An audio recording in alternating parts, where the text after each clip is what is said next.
আসলাম।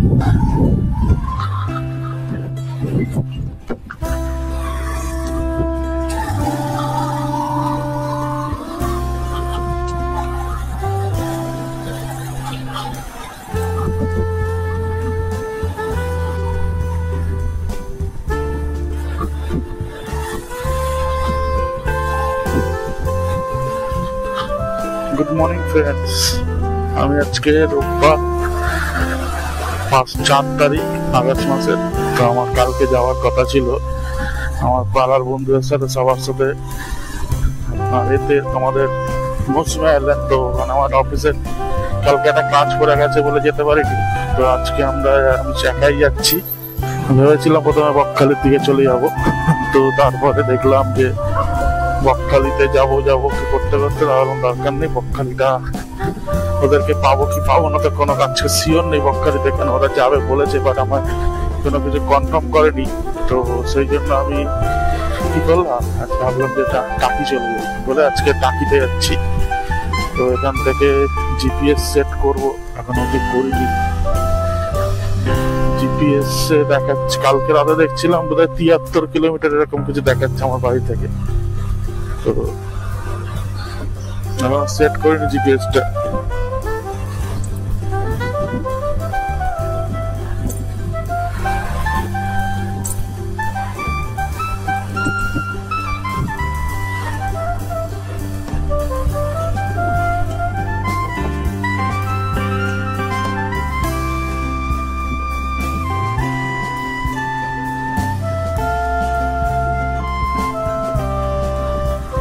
ওয়েদারটা আজকে দারুণ আছে, দারুণ ওয়েদার। হালকা মেঘলা ওয়েদার, কিন্তু বৃষ্টি হচ্ছে না, আবার বৃষ্টি হবে। সব রেনকোট ফ্যানকোট নিয়েই বেরিয়েছি, কেন বর্ষাকালে বেরিয়েছি তো সেগুলো তো লাগবেই আমার। তো আমার পেট্রোল ভরতে হবে, পেট্রোল পুরো না ভরলে হবে না, কারণ গাড়ি রিজার্ভে রয়েছে। বেরিয়ে তেলটা ভরবো।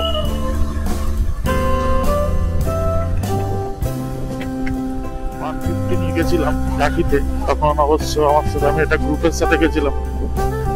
আজকে প্রথম যাচ্ছি একা, এর আগে দুবার গেছি, দুবারই দুটো গ্রুপের সাথে গেছিলাম। তো আজকে একা প্রথম যাচ্ছি, আবার সিটি 100 নিয়ে।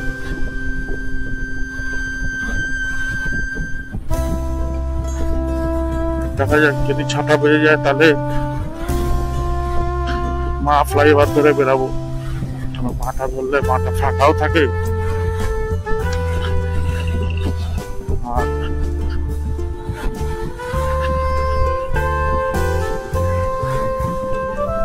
আমাকে তো এটা রুবি হয়ে যেত, রুবির ওদিকে যেতে হবে। তাহলে বালিগঞ্জ হয়ে যায়, বালিগঞ্জ দিয়ে গড়িয়াহাট, বালিগঞ্জে সোজা চলে গেল ওই একই রাস্তায় পড়বো। তার আগে তেলটা ভরতে হবে, কারণ তেল অবস্থা খুবই খারাপ। তেল না ভরলে গাড়ি আমায় ঠেলতে হতে পারে যখন তখন।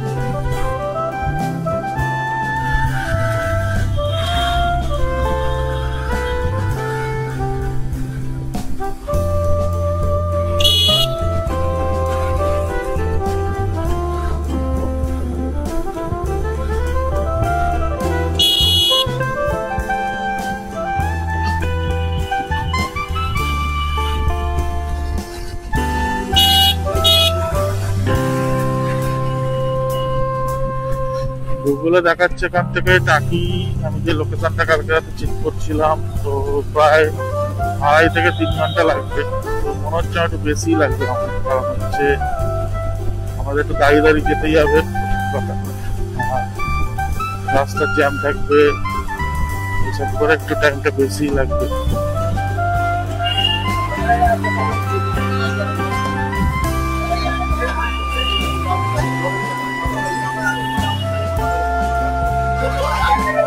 ফুল ট্যাঙ্কি করে নেবো, কারণ হচ্ছে আমাদের এখানে প্রায় 400 টাকা মতো তেল লাগবে। তো আমার দরকার নেই, ফুল ট্যাঙ্কি করে নেবো পুরোটা। এখানে তেল লাগে, তেল লাগবে।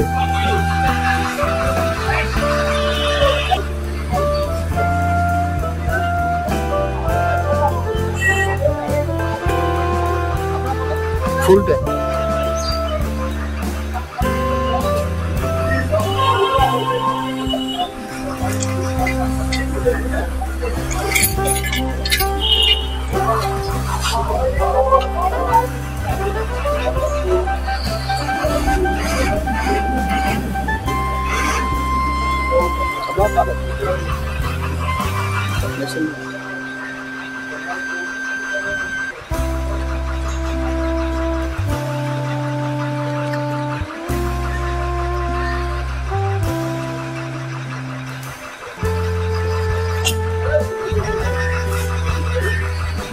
লিটার গেল অটোতে, এটাই রাখবো, বেশি আর করবো না।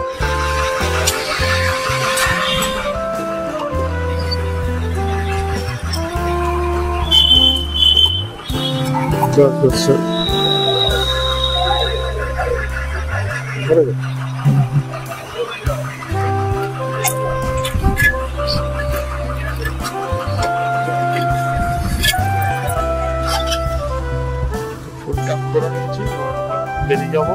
আর কোথাও দাঁড়ানো আপাতত ইচ্ছে নেই।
আজকের ওয়েদারটাই এত সুন্দর, কি আর বলবো।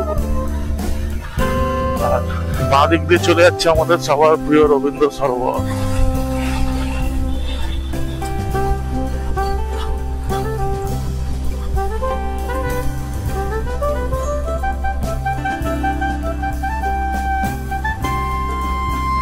সামনে ঢাকা কালীবাড়ি, আর কিছুটা গেলেই তারপরে চলে আসবে সাউথ সিটি।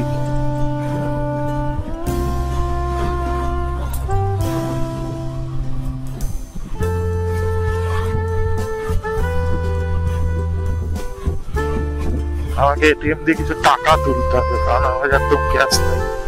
তো যেখানে যাবো ওদিকে ফোন পে, গুগল পে সব জায়গাতে আছে কিনা তাও জানি না। তো টাকাটা কিছু তুলে রাখা ভালো, কারণ আমার মনে হয় দুদিন আগে কিছুদিন আগে তারাপীঠ গেছিলাম যখন, রাস্তায় অনেক জায়গায় সমস্যা হয়েছিল, কারণ আমি রাত্রেবেলা বলে সেরকম ক্যাশ ক্যারি করিনি, অল্প কিছু ক্যাশ নিয়ে গেছিলাম, কারণ আমি রাত্রেবেলা একাই গেছিলাম, সবাই অলরেডি জানো। তো সেই জন্য সেরকম ক্যাশ ক্যারি করিনি।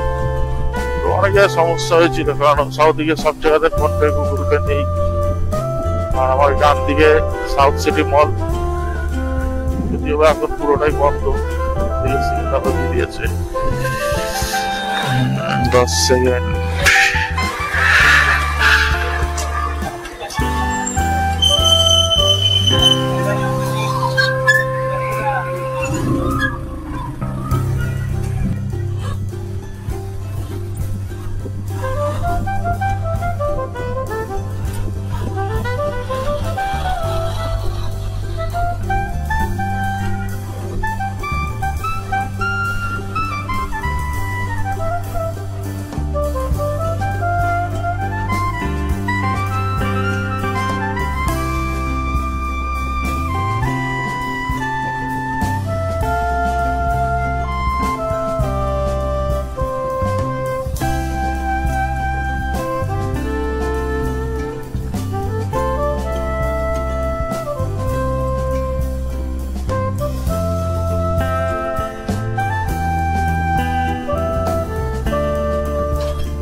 বাইপাস এসে গেছি, রুগী হয়ে আমায় যেতে হবে।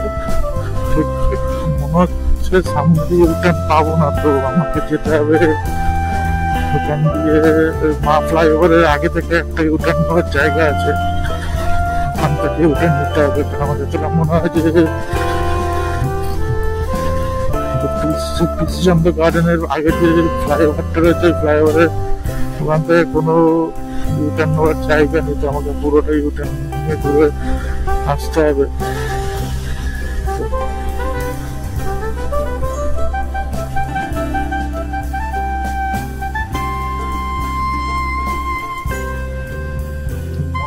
না নিচ দিয়ে রাস্তা আছে, তো আমাদের পুরো ফ্লাইওভারটা ওপারে যেতে হবে। সিগন্যাল খেয়াল করে নেন, রাস্তাটা দেখতে গিয়ে আমি বলে গেছি, তো কিছু করার নেই।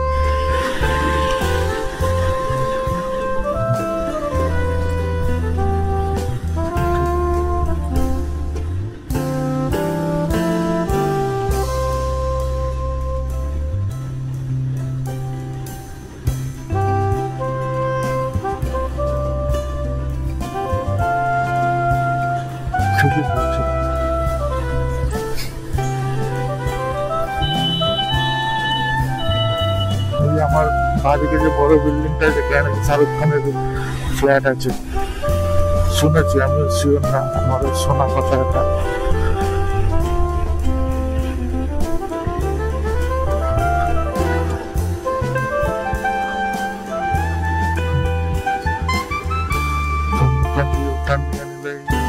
চলে যেতে পারবো।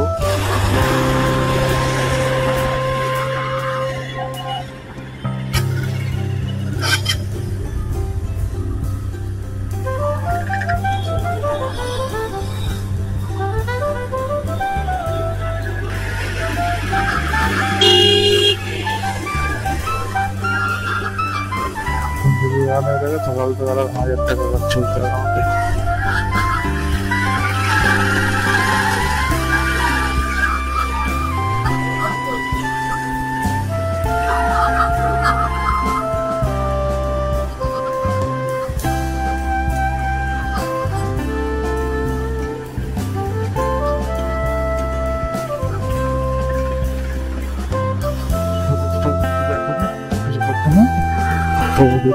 যাত্রায়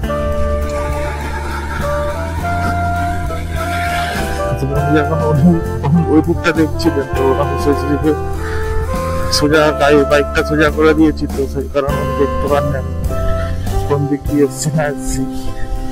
নাহলে মনে হচ্ছে এটা মানে নাহলে ওখানে কোনো সাইড দেবে না, সিভিক বা কোনো পুলিশ কাউকেই দেবে না, তো ওখানে দিয়েছি এখন তার মানে এটা ওয়ান হয়ে গেছে। বেঁচে গেছি কপাল ধরে।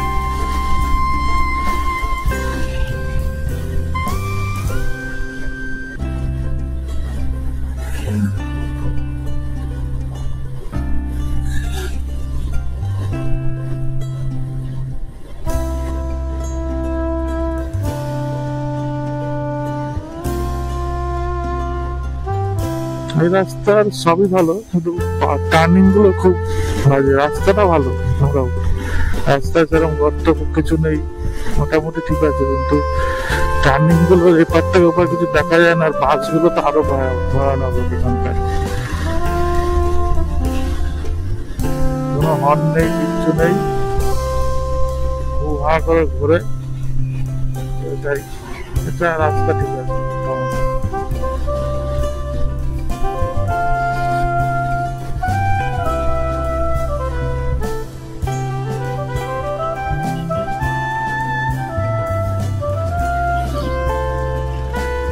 ষাট কিলোমিটার দেখাচ্ছে, টাইম দেখাচ্ছে 8:30টার মধ্যে ঢুকে যাবো, 8:33-এ। এটা খুব সুন্দর। আমি যখন প্রথমে ছিলাম আমি ভেবেছিলাম ওই যে ওটা একটা কোনো কিছু বোধহয় পাহাড় টাইপের, তখন অতটা বুঝতাম না, ভেবেছিলাম ওটা পাহাড়, কিন্তু না, ওটা হচ্ছে ময়লা ফেলে ফেলে ফেলে ফেলে ঢুকি করে দিয়েছে এটাকে।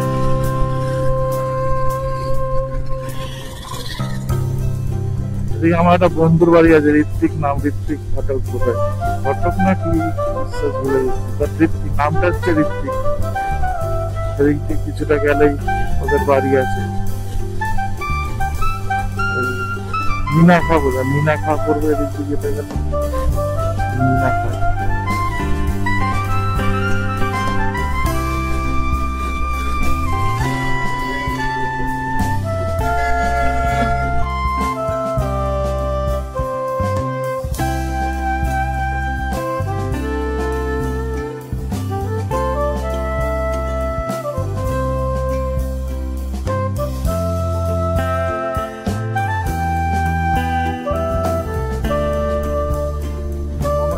ধীরে ধীরে বৃষ্টি পড়ছে, হ্যাঁ ঠিকই পড়েছে।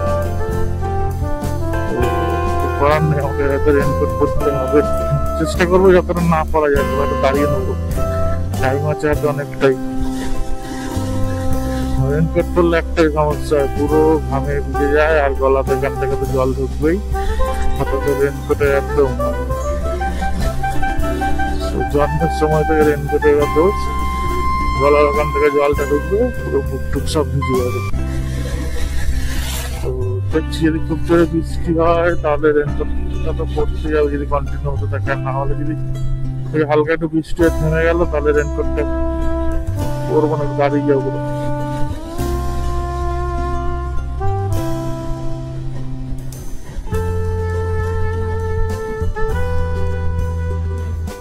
সবাই নতুন রাইড করছে, বৃষ্টিতে ভিজে ভিজে না ভিজলে আর হবে, ভিজতে তো হবে, কিছু করার নেই। বৃষ্টিতে ভিজে গাড়ি চালানো আলাদা একটা মজা। বৃষ্টি পড়লে তো তখন জানি না কতটা কথা বলা যেতে পারবো কি পারবো না, কারণ হচ্ছে তখন তো আমার একটা কেসের মধ্যে ঢুকে যায়, কেসে ঢোকালে আর ওখানে তো তোমাদের লাগানো যাবে না, মাইকের জ্যাক লাগানো যায় না, তো সেখানে বাবা কি করবো, টার্নিং গুলো ব্যাপার কিছু দেখা যাচ্ছে না, বাসগুলো একদম রাজার মতো আসছে, পুরো রাজা।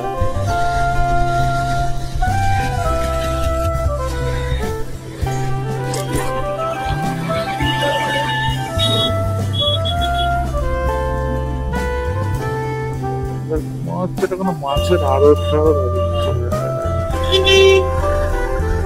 মাছের আড়ত।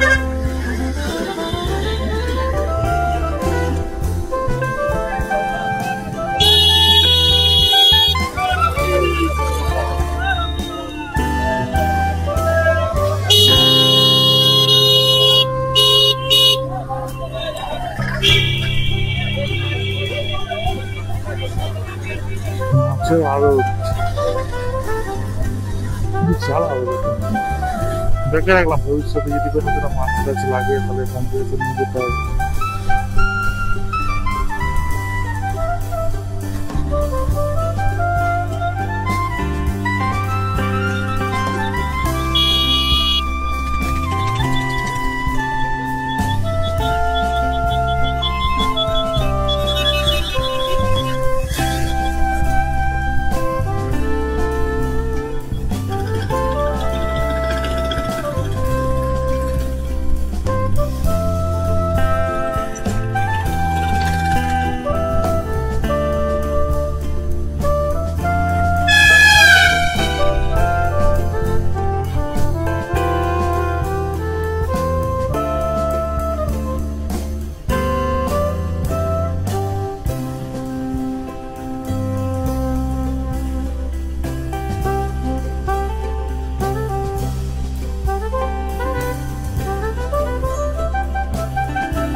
पार्किंग